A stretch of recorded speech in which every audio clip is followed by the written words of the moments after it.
Hi, this is Kevin Gong, and this is my chess tactics video on discovered attacks. So discovered attack is a very powerful tactic. The idea is you have an attack on a piece, but there's one of your own pieces in the way.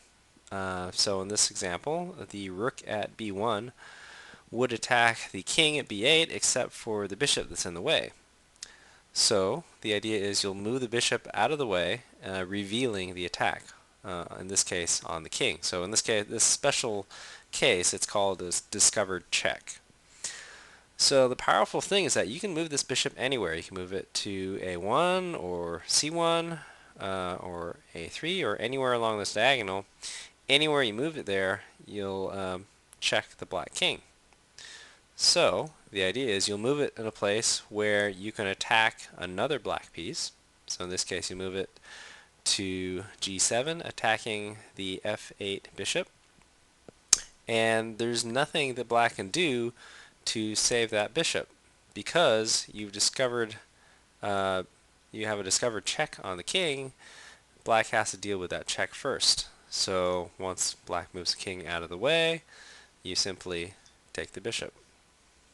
Okay, so that's a very basic discovered check where you'll win material.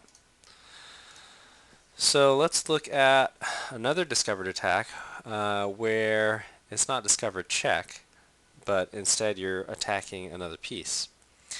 So this is from a game I played online. I was playing black. Now, white didn't actually respond this way. White actually, in this case, so I'm checking the white king at e1, and he actually moved his king out of the way. But suppose he played what looks like the more natural move, which is to block it with bishop to d2, attacking the queen. That looks like a pretty good move. However, there would be a discovered attack on white's queen. So you notice the two queens are in the same row, and there's nothing protecting the white queen. That's the important thing. So if we move this bishop out of the way, then we'll be attacking the white queen. So if we move it to f2, check. Now white has to deal with the check, and then after it does, we'll simply take the queen. So say white takes the bishop, then we take the queen. Okay. So that's another case where a discovered attack will win you material. So it doesn't have to be a discovered attack on the king. It could be on any piece. So let's look at another case where you have a discovered attack on a rook. Okay, so again, the rooks here are across from each other.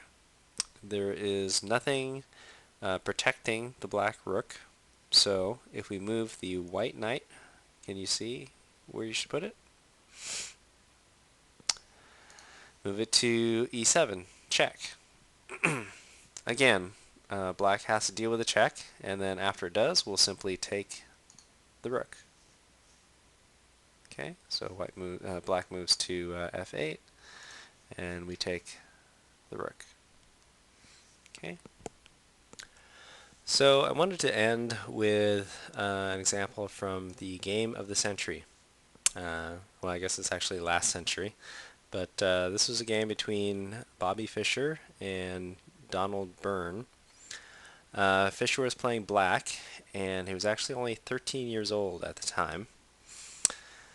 And in this position, you can see that black has a discovered attack available on the white king. So the bishop here at c4 would be attacking the king at f1 if it weren't for the knight. So if we move the knight out of the way, we'll reveal the attack. So Fischer played knight d4, check. And white played king g1. So first off, we just won a pawn, so that's fine, but we can go for more. So actually we can just repeat the process, check again, and white has to move back. So this scenario where you do discovered attacks again and again is sometimes called windmilling. It's very disconcerting if you're the opposing player.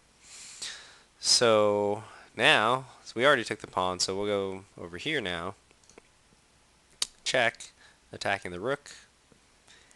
And we don't actually take the rook right away because we take this bishop over here first. And but eventually we'll take the rook. So I hope you've learned about discovered attacks. Thanks for watching.